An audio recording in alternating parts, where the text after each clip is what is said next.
Hello student, आप लोगों का मेरे चैनल पर स्वागत है। और यहाँ पे जैसे कि हम लोग एजुकेशन सब्जेक्ट की तैयारी कर रहे हैं और इसके पहले की जो वीडियो हैं बच्चों वो मैंने अपलोड कर दिए हैं, आप मेरे चैनल पर जाकर देख सकते हैं। और इसके पहले की जो वीडियो है आप देखिए जाकर, और उसमें आपको बहुत अच्छी तरह से हर टॉपिक को समझाया गया है। हर टॉपिक आपको एक एक पॉइंट समझाया गया है। आपसे मेरी यही कोशिश रहती है कि आपको हर टॉपिक अच्छी तरह से एक एक डीप में जाके समझाया जाए, ताकि आपका जब पेपर हो तो कोई भी चीज़ आपसे छूटने ना पाए। कोई भी क्वेश्चन आए तो आप आसानी से उसको कर पाएँ। लेकिन बच्चों एक रिक्वेस्ट है आपसे कि आप लोग मेरे चैनल पर आते हैं और कंटेंट देखते हैं, पढ़ते हैं, लेकिन इसको सब्सक्राइब नहीं करते हैं। तो अगर ये चैनल ग्रो नहीं होगा या आप सब्सक्राइब नहीं करेंगे तो इस पर आगे से कंटेंट कैसे डाला जाएगा? क्योंकि हम लोग भी आप लोगों को पढ़ाने के लिए काफ़ी मेहनत करते हैं, पूरे कंटेंट की पूरी स्टडी करते हैं, तब जाके हम लोग पढ़ा पाते हैं। क्योंकि जैसे कि रविन्द्रनाथ टैगोर भी कहते हैं कि एक दीपक से ही दूसरा दीपक जलता है, उसी प्रकार से एक टीचर को पहले खुद अध्ययनरत रहना पड़ता है, स्टडी करनी पड़ती है, नोट्स बनाने पड़ते हैं, फिर आप लोगों को पढ़ाना पड़ता है। तो इस तरीके से हम कह रहे हैं कि हम लोग जो हैं आप लोगों के लिए काफ़ी मेहनत करते हैं कि आप लोग इसको अच्छी तरह से समझें हर टॉपिक को, और अपना जो आपका एंट्रेंस है उसको क्वालिफाई कर पाएँ। तो आप लोगों से खाली एक रिक्वेस्ट है कि आप चैनल पर आते हैं तो इस चैनल को सब्सक्राइब कीजिए, ताकि ये ग्रो हो और हमको भी इस चीज़ से मोटिवेशन मिलता है, टीचरों को भी, कि बच्चे आ रहे हैं, उस बात को समझ रहे हैं और चैनल को सब्सक्राइब कर रहे हैं, लाइक कर रहे हैं, अपने दोस्तों के साथ शेयर कर रहे हैं। अब बात है बच्चों, यहाँ पे आपको जो भी पढ़ाया जाता है वो बिल्कुल फ्री है, आपसे कोई भी पैसा नहीं लिया जा रहा है और ना आगे लिया जाएगा, ये मैं आपसे कह रही हूँ। लेकिन बस आपको इसको ग्रो करने में आपको थोड़ी हेल्प करनी है, यानी कि सब्सक्राइब करना, और तो कुछ नहीं, बस सब्सक्राइब करना है, लाइक शेयर करना है। और तो बच्चों ये आपसे कहना ज़रूरी था, क्योंकि अगर आप लोग सब्सक्राइब करेंगे तो उससे मेरी एक तरह से मोटिवेशन टीचर को मिलता है और आगे आपको अच्छा से अच्छा और पढ़ाने की कोशिश करता है। तो बच्चों चलिए फिर आज का टॉपिक हम लोग शुरू करते हैं। जो आज का टॉपिक है हम लोगों का है वो यशपाल समिति रिपोर्ट है। ये 2009 का है। ये बच्चों को लगातार कन्फ्यूज़न रहती है कि ये जो रिपोर्ट है यशपाल समिति की, तो एक रिपोर्ट और आई थी यशपाल समिति की, वो आई थी 1993 में आई थी, 1993 में आई थी। तो उसमें उन्होंने एक बात कही थी कि बिना बोझ के अधिगम, ये उनका टर्म था कि बिना बोझ के अधिगम जो है उस बात को, उस पर बहुत ज़्यादा फोकस किया गया था उस समिति में। ये भी टर्म जो है यशपाल समिति ने ही दी थी, लेकिन कब दी थी? ये 1993 में आई थी, तब इन्होंने ये बात कही थी। तो लेकिन अब जो हमको जो सिलेबस में मेंशन किया गया है वो है यशपाल समिति रिपोर्ट 2009, उसके बारे में हमको जानना है। तो इस जो एक कमेटी बनी थी, ये इसके पूरी तरह से इसका जो फोकस था वो हायर एजुकेशन पे था, और जो रिपोर्ट थी उसको एक नाम से, एक सेंटेंस से उसको प्रस्तुत किया गया था, एक नाम से। तो उसका नाम था the committee to advise on renovation and rejuvenation of higher education. मैंने हायर एजुकेशन पे उसका जो सुधार करना है और उसका कायाकल्प करना है, तो उसके बारे में ही सारी बातें थी। तो ये आपको ये जो इसका टैगलाइन है ये आ सकती है, या पूछ सकते हैं, या इसको लिख देंगे, फिर आपको पूछेंगे कौन सी कमेटी ने ये बात कही थी। तो ये इसको आपको ध्यान रखना बहुत ज़रूरी है। अब आगे का पॉइंट है बच्चों कि इन्होंने यशपाल कमेटी, जो यशपाल थे उनके जीवन के बारे में, जो प्रोफेसर यशपाल थे, काफ़ी इन्होंने सराहनीय कार्य किए हैं शिक्षा के क्षेत्र में। तो ये प्रोफेसर थे और जेएनयू के ये चांसलर भी रहे हैं। और प्रोफेसर यशपाल ने एक विज्ञान को पॉपुलर करने के लिए बच्चों में काफ़ी काम किया है, और उसके लिए कलिंग अवार्ड भी इनको दिया गया था। और बहुत सी उपाधियाँ इनको मिली हैं। तो अब इनकी कमेटी के बारे में जानते हैं कि इन्होंने कमेटी के बारे में क्या कहते हैं। तो पहला जो पॉइंट है वो है द आइडिया ऑफ यूनिवर्सिटी। वो यूनिवर्सिटी के बारे में उनके क्या थॉट हैं उसको जान लेते हैं। उन्होंने कहा है जो विश्वविद्यालय है वो जगह है जहाँ की नए विचार जो हैं, नए थॉट जो हैं वो जनरेट होते हैं, नए थॉट जन्म लेते हैं। तो विश्वविद्यालय जो है वो नया ज्ञान देने के साथ साथ छात्रों को स्वयं का ज्ञान, यानी कि छात्र नई नॉलेज तो लें, साथ में अपने जो थॉट हैं, अपनी नई बातों का, नई चीज़ों का सर्जन भी कर सकें, क्रिएट कर सकें नए ज्ञान का। यानी कि ज्ञान लेने के साथ साथ स्वयं का ज्ञान भी क्रिएट करने के लिए अवसर उनको मिलते रहें। अब जो हमारा हायर एजुकेशन है उसके चैलेंजेस उसके सामने क्या क्या आते हैं, क्या क्या चुनौतियों का सामना उसको करना पड़ता है, उसको हम देख लेते हैं। तो जो हायर एजुकेशन है उसके सामने क्या क्या चुनौतियाँ आती हैं उन्हें जानें। हायर एजुकेशन जो है बच्चों, वो हायर एजुकेशन के क्षेत्र में जो नीतियाँ बनती हैं, जो पॉलिसीज समय समय पर बनती हैं, उन्हें उसमें प्राथमिकता की कमी रहती है कि किस चीज़ को किस क्षेत्र में ज़्यादा ध्यान देने की ज़रूरत है, किस क्षेत्र में कम ध्यान देने की ज़रूरत है। तो नीतियाँ तो बनती हैं लेकिन इसमें प्राथमिकता की कमी रहती है। अगला पॉइंट है जो ऑटोनॉमी है, ऑटोनॉमी में जो उनकी यूनिवर्सिटी की जो ऑटोनॉमी उनको मिली हुई है उसमें धीरे धीरे कमी आती जा रही है। यानी कि जो यूनिवर्सिटी होती है वो बहुत ज़्यादा जो पॉलिटिकल है वो भी इन्फ्लुएंस उसके ऊपर रहता है और उसकी ऑटोनॉमी में धीरे धीरे कमी आती जा रही है। और जो अंडर ग्रेजुएट बच्चे हैं, एजुकेशन है उसकी अनदेखी हो रही है, उस पर ज़्यादा ध्यान नहीं दिया जा रहा है। और अगला पॉइंट है कि जो विश्वविद्यालय शिक्षा जो हम बच्चे लेते हैं आजकल, जो इस समय ले रहे हैं प्रेजेंट टाइम में, या उसमें ये होता है कि वो ज़्यादा थ्योरी उसमें ज़्यादा पढ़ाई जाती है और ज़्यादा इम्प्लीकेशन उसका कैसे करना है। तो इस जो प्रैक्टिकल चीज़ें हैं वो उसमें नहीं कराई जाती हैं ताकि वो उसको अपनी लाइफ से जो रियल लाइफ जीते हैं, रियल लाइफ में जो उनके आगे प्रॉब्लम्स आती हैं उनको सॉल्व कर पाएँ, रियल लाइफ में उसको सॉल्व कर पाएँ, ये वो चीज़ें नहीं कर पाते हैं। तो अब इसमें देखना है कि जो डिस्टेंस है, डिस्टेंस ऑफ एजुकेशन क्या है ये देखते हैं हम लोग। इसका अगला पॉइंट जो है डिस्टेंस एंड डिस्कनेक्ट, यानी कि जो यूनिवर्सिटी हैं वो आपस में काफ़ी उनमें दूरी पाई जाती है। जैसे एक दूसरे ज्ञान की दूरी आप ले लीजिए, या किस तरीके से एक यूनिवर्सिटी दूसरी यूनिवर्सिटी से या और क्षेत्रों के ज्ञान से किस तरीके से डिस्कनेक्ट रहती है उसके बारे में बताया गया है। पहला इसमें टर्म जो दी गई है वो इनविजिबल वॉल के बारे में बताया गया है।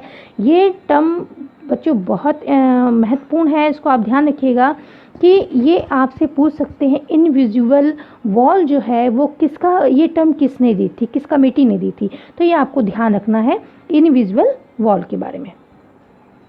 अब इन्होंने कहा है कि आवर अंडर ग्रेजुएट जो बच्चे हैं या जो ग्रेजुएट बच्चे हैं, प्रोग्राम जो चलाए जाते हैं ये ज़्यादा बहुत थ्योरेटिकल होते हैं, इसमें थ्योरी ज़्यादा होती है जैसे, और बच्चों को इम्प्लीकेशन कहाँ करना है और प्रैक्टिकल तरीके से किस तरीके से बच्चे उसको अपनी लाइफ में उसको यूज़ करेंगे, अपनी लाइफ में जो प्रॉब्लम्स आ रही हैं उनसे जब फेस टू फेस होंगे तो कैसे उसको ठीक करेंगे, ये चीज़ जो है वो बच्चे नहीं समझ पाते हैं। तो ये चीज़ें बच्चे नहीं समझ पाते हैं, तो ज़्यादा ये जो है बहुत थ्योरी इसमें पढ़ाई जाती है और प्रैक्टिकल लाइफ से कैसे जोड़ के बच्चे देखें, रियल वर्ल्ड से कैसे उसको जोड़ के देखें, ये चीज़ इसमें बताई नहीं जाती है, उसके बारे में यहाँ बताया गया है। अब सेकंड पॉइंट है जो वो है कि divide between research body and university. इसके बारे में देखते हैं यहाँ क्या बात कह रहे हैं। ये कह रहे हैं it should be necessary for all research bodies to connect with university in their vicinity and create teaching opportunities for their researchers and for all university to be teaching and research universities। ये कह रहे हैं कि जैसे कि university हैं और जो रिसर्च का एरिया है वो प्राय उसमें दूरी पाई जाती है, तो ये बहुत ज़रूरी है कि रिसर्च जो हो रहा है, रिसर्च बॉडी जो हैं और जो यूनिवर्सिटी है उसमें कनेक्शन या कनेक्टिविटी बढ़े। और जैसे इन्होंने कहा है इट शुड बी नेसेसरी, ये बहुत ज़रूरी है कि रिसर्च बॉडी जो है वो कनेक्ट हो यूनिवर्सिटी से। और जो टीचिंग जो उनके, क्योंकि जो रिसर्च में जो टीचर्स आ रहे हैं उनको भी उस यूनिवर्सिटी में रिसर्च से संबंधित जॉब प्रोवाइड की जाए। और जो ताकि जो टीचर है उस रिसर्च को समझ सके कि रिसर्च क्या है। तो इस तरीके से कहने का मतलब ये है कि जो रिसर्च बॉडी हैं और यूनिवर्सिटी जो है उनको आपस में जोड़ा जाए। अब तीसरा पॉइंट है कि isolation of the IIT and IIM. ये आइसोलेशन यानी कि जो आईआईएम है और आईआईटी है, इसमें इंजीनियरिंग और मैनेजमेंट के बारे में जो एक तरह से स्पेशल शिक्षा दी जाती है, विशेष शिक्षा दी जाती है, तो उसमें और जो क्षेत्र हैं जो मानव के या शिक्षा के और क्षेत्र हैं जैसे ह्यूमैनिटी है, आपका लिटरेचर है, इन सब चीज़ों से उसको नहीं जोड़ा जाता है। तो वही बात यहाँ कही जाए कि ऑल अराउंड एक्सीलेंस के लिए काम किया जाए, यानी कि जो आपका आईआईटी है, आईआईएम है, इसमें लिटरेचर को भी पढ़ाया जाए। लिटरेचर से भी संबंधित जो विद्यार्थी हैं वो यहाँ पे एक्सीलेंस प्राप्त कर पाएँ और अच्छा काम कर पाएँ, उसके बारे में यहाँ बताया गया है। जैसे कि यूएस में है कैलटेक यूनिवर्सिटी है आपकी यूएस में, और ये है मैसाचुसेट्स एक इंस्टीट्यूट है टेक्नोलॉजी का। तो इसमें भी इस तरीके से हॉलिस्टिक डेवलपमेंट के लिए बच्चों के पूरा काम किया जाता है, यानी कि आप टेक्निक के साथ यानी टेक्निकल के साथ आप और भी जो सब्जेक्ट हैं, जो विषय हैं, चाहे ह्यूमैनिटी है, लिटरेचर है, आप लिंग्विस्टिक है, इस तरह की चीज़ें भी पढ़ाई जाती हैं और बच्चे का संपूर्ण विकास हो पाता है। अब इसका जो आपका 4 पॉइंट है वो है इरोजन ऑफ डोमेस्टिक स्पेस।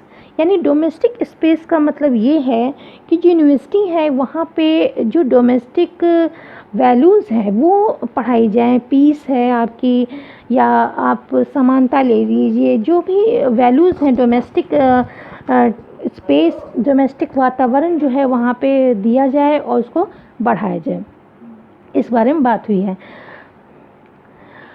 अब अगला पॉइंट है कि आर्किटेक्चर ऑफ लर्निंग, यानी कि आर्किटेक्चर ऑफ लर्निंग के बारे में हम लोग जानते हैं कि वो क्या है। तो यहाँ पे जो बताया गया है, एक पहला पॉइंट है इसका कि curriculum issues and syllabus making. जो यूनिवर्सिटी का जो सिलेबस है, जो करिकुलम बनता है, वो इस तरीके का नहीं बनता कि बच्चे आगे अपने लाइफ में या बाहरी संसार से उसको कनेक्ट कर पाएँ अपने जीवन में, या उसको प्रैक्टिकल लाइफ में उसका उपयोग कर पाएँ। तो ये ज़रूरत है कि इस तरीके का करिकुलम बनाया जाए ताकि बच्चे उससे ज़्यादा से ज़्यादा लाभ ले सकें।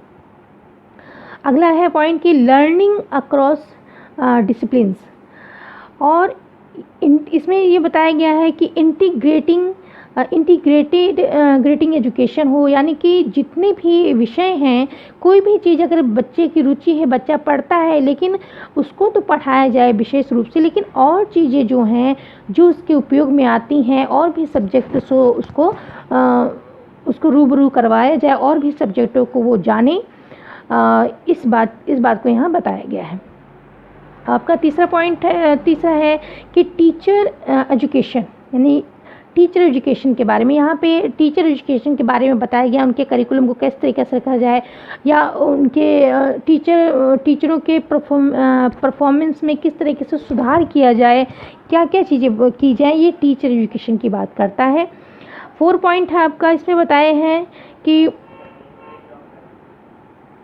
इसमें बताया गया है कि रिहैबिलिटेटिंग प्रोफेशनल एजुकेशन के बारे में इसमें बताया गया है यानी कि जो हमारी प्रोफेशनल जो एजुकेशन है, वोकेशनल जो हम ट्रेनिंग लेते हैं, उसको एक तरह से फिर तरह से यूनिवर्सिटी में पुनर्जीवित करा जाए, उसको रिटर्न या रिस्टोर किया जाए। जैसे कि आप लोग जानते हैं कि पहले अपने यहाँ जो एक बहुत अच्छी अच्छी यूनिवर्सिटियाँ थी, नालंदा वालंदा थी, जहाँ से कि बाहर से भी बच्चे या फॉरेन से भी बच्चे आते थे यहाँ पे स्टडी करने के लिए, शिक्षा लेने के लिए। तो उस तरीके की जो पहले की परिस्थितियाँ थी, जो कि स्टडी में, शिक्षा में भारत बहुत आगे था, तो वो चीज़ों को फिर से पुनः रिस्टोर किया जाए, रिटर्न किया जाए, फिर से लाया जाए उन सब चीज़ों को, और वोकेशनल जो ट्रेनिंग है, स्किल है, उसको और बढ़ाया जाए। इसके बारे में बात हो रही है।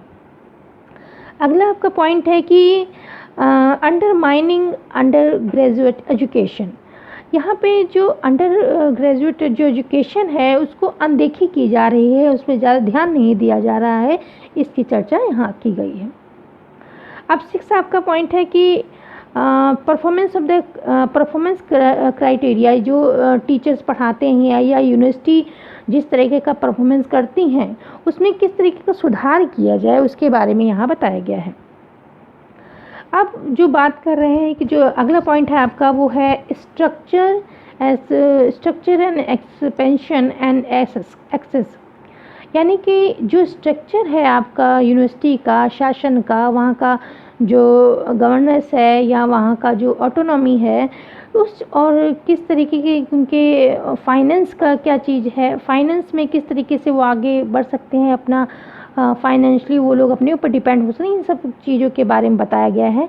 तो इसका पॉइंट है, अगला पॉइंट है कि स्टेट यूनिवर्सिटी जो हैं, स्टेट यूनिवर्सिटी एंड बहुत सारी शिक्षा को आगे बढ़ाने के लिए या शिक्षा को सब तक पहुंचाने के लिए बहुत सी अफिलिएटेड कॉलेज खोले गए, जो कि यूनिवर्सिटी से, विश्वविद्यालयों से कनेक्टेड थे, तो उसमें ताकि शिक्षा को और बढ़ाया जाए। लेकिन वहाँ पर ये परिस्थितियाँ थी कि वहाँ पे बहुत अच्छी शिक्षा बच्चों को नहीं दी जा रही है, और बच्चे बहुत अच्छा ग्रो नहीं कर पा रहे हैं, उनकी स्टडी बहुत अच्छी नहीं हो पा रही है। तो उसके लिए जो फैकल्टी है और यूनिवर्सिटीज़ की, वो अपने खाली समय पे या जब उसको समय हो तो वहाँ पे वो टाइम दे सकती है, उसके सुधार में अपना योगदान दे सकती है, उसके बारे में बताया गया है।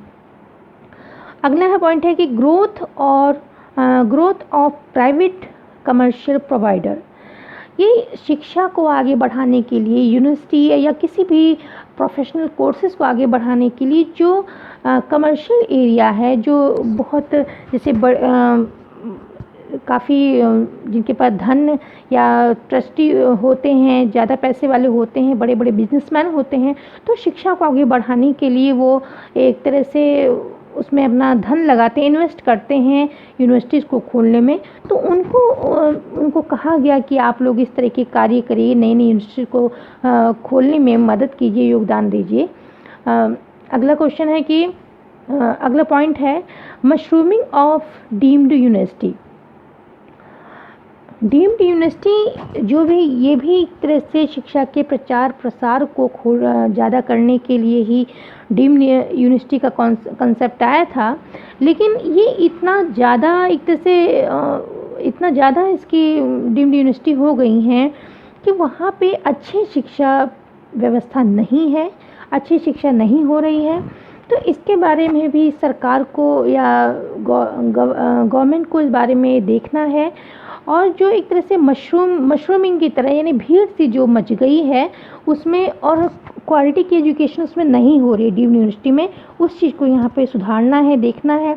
और अब यूजीसी ने डीम्ड जो शब्द है इसको हटा दिया है, इन डीम्ड यूनिवर्सिटी को सिंपली यूनिवर्सिटी कहा जाएगा, सिंपल यूनिवर्सिटी ही कहा जाएगा, डीम्ड शब्द को यहाँ से हटा दिया गया है। इस बात को आप ध्यान रखिएगा। अब अगला पॉइंट है कि इश्यूज़ ऑफ अफोर्डेबिलिटी, यानी कि जो बहुत से छात्र ऐसे होते हैं कि यूनिवर्सिटी में इतनी कॉस्टली शिक्षा होती है कि बच्चे उसको अफोर्ड नहीं कर पाते हैं, तो उनके लिए स्कॉलरशिप का होना चाहिए, और साथ में बच्चों के लिए ऐसी सुविधाएं होनी चाहिए कि वो लोन्स ले सकें पढ़ाई के लिए और अपनी एजुकेशन को पूरी कर सकें।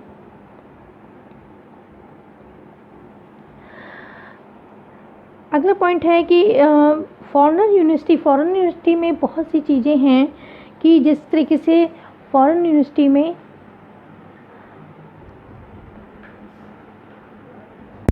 जिस तरीके से फॉरेन यूनिवर्सिटी खोली गई हैं तो उसमें एक्सीलेंस की तरफ ध्यान दिया जाता है, बच्चों के होलिस्टिक एक तरह से होलिस्टिक जो संपूर्ण विकास की तरफ ध्यान दिया जाता है। तो उस तरीके के जो कॉलेजेस हैं यहाँ पे खोले जाएं और यहाँ पे बच्चों के एक्सीलेंस पे विशेष रूप से ध्यान दिया जाए। जैसे कि इसमें बताया गया है कि जैसे अब यहाँ पे इस तरीके की शिक्षा हो, भारत में इस तरीके की शिक्षा हो कि कम से कम पूरे वर्ल्ड में जो टॉप क्लास की 200 यूनिवर्सिटियाँ हैं उसमें अपने इंडिया का भी नाम आ सके, इस तरीके का शिक्षा यहाँ पे दी जाए। और दूसरी बात ये कही गई है कि ऐसा कुछ नॉर्म्स लाए जाएं, ऐसे कुछ नियम बनाए जाएं ताकि वहाँ की जो यूनिवर्सिटी हैं वहाँ का ज्ञान भी जो है वो वहाँ के बच्चे भी यहाँ आकर ज्ञान ले सकें, अपनी स्टडी कर सकें और यहाँ का जो नॉलेज है वो वहाँ पे जाके बच्चे आराम से उसको नॉलेज ले पाएँ। तो वहाँ से रिलेटेड भी यूनिवर्सिटी यहाँ पे खुले ताकि इंडिया के नॉलेज का जो है प्रचार प्रसार और ज़्यादा हो। इस तरीके से यूनिवर्सिटियाँ खोली जाए। अगला पॉइंट है कि resource management and the financing. जो रिसोर्सेस मिलती हैं और जो यूनिवर्सिटी को या फाइनेंस जो मिलता है तो इस तरीके का यूनिवर्सिटी जो है अपने फाइनेंस के लिए, अपने रिसोर्सेस के लिए खुद ही कुछ कार्य ऐसे करे, खुद ही अपने फाइनेंस को इकट्ठा करे। इस तरीके के यहाँ पे ये बात बताई गई है। अगला पॉइंट है कि गवर्नेंस एंड ऑटोनॉमी। जो यूनिवर्सिटी में जो गवर्नेंस जो प्रशासन है वहाँ का और जो वहाँ के अधिकार हैं, ऑटोनॉमी जो है वो जो कि धीरे धीरे कम होती जा रही है, पुअर गवर्नेंस है वहाँ का यूनिवर्सिटियों का, तो उसको किस तरीके से सुधारा जाए, उसमें कैसे इम्प्रूवमेंट लाई जाए, उसके बारे में इसमें कहा गया है। अब है मल्टीप्लिसिटी ऑफ रेगुलेटरी सिस्टम। जो आपका रेगुलेटरी सिस्टम है उसमें यहाँ पे ये बताया गया है कि जैसे एक तरह का आपका इस तरीके से रेगुलेटरी सिस्टम हो कि वो कई चीज़ों को गवर्न करे। अब इसके लिए कुछ रोड मैप भी बना, रिकवरिंग द आइडिया, इसमें अगला पॉइंट है कि recovering the idea of a university a road map. यहाँ पे एक तरीके से रोड मैप एक बताया गया है, पॉइंट बताया गया है कि जैसे आपका जो लॉ से संबंधित होता है, बार एसोसिएशन होता है, काउंसिल होती है, वहाँ पे जितने भी उससे संबंधित आपके इंट्रेंस है वो उससे कराए जाते हैं। उसी तरीके का अगर हम शिक्षा में देखें तो शिक्षा में आपका यूजीसी जो है वो सब तरह के जो इंट्रेंस है शिक्षा से संबंधित, एजुकेशन से संबंधित हैं, वो सब यूजीसी ही कराता था। पहले सारा बर्डन उसी के ऊपर था। तो इस तरीके की बात की गई कि ऐसी कोई संस्था बनाई जाए जिसमें कि आपका कई चीज़ें जैसे यूजीसी है और AICTE है, NCTE है, DES है, इन सब को मर्ज करके एक ऐसी संस्था बनाई जाए जो कि उसमें ये जैसे सारी चीज़ जो बर्डन यूजीसी पे था उसके लिए एक ऐसी संस्था बने जो कि इन सबको इकट्ठा ही रेगुलेट कर पाए।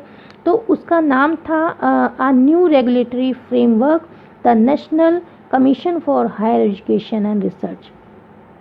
ये उस संस्था का नाम है जिसमें कि यूजीसी शामिल है, all India counselling technical education और आपकी नेशनल काउंसिल टीचर एजुकेशन और डिस्टेंस एजुकेशन काउंसिल, ये सब जो हैं इसमें मर्ज कर दी गई, इसमें शामिल कर दी गई। तो इस तरीके की इन्होंने कहा ऐसी संस्था हो जो कि मल्टीप्लिसिटी तरीके से आपको रेगुलेट करे उस सिस्टम को और यूनिवर्सिटी को। तो इन्होंने ये चीज़ें बताई हैं। तो बच्चों इसी के साथ ये वीडियो यहीं समाप्त होता है। ये वीडियो कैसा लगा आप लोग कमेंट के द्वारा ज़रूर बताइए। और सबसे पहले आप लोगों से रिक्वेस्ट है कि अगर चैनल पे आ रहे हैं तो इसको सब्सक्राइब करिए, लाइक करिए, अपने दोस्तों के साथ शेयर करिए, क्योंकि आप अगर इसको ग्रो करने में अगर योगदान देंगे तो उससे टीचर का मोटिवेशन होता है, टीचर और अच्छा पढ़ाता है आपको, आपके लिए जो कंटेंट है और अच्छा ढूँढता है उसमें, तो आपका सहयोग तो निश्चित रूप से इसको चाहिए। तो इसी के साथ ये वीडियो समाप्त होता है। धन्यवाद।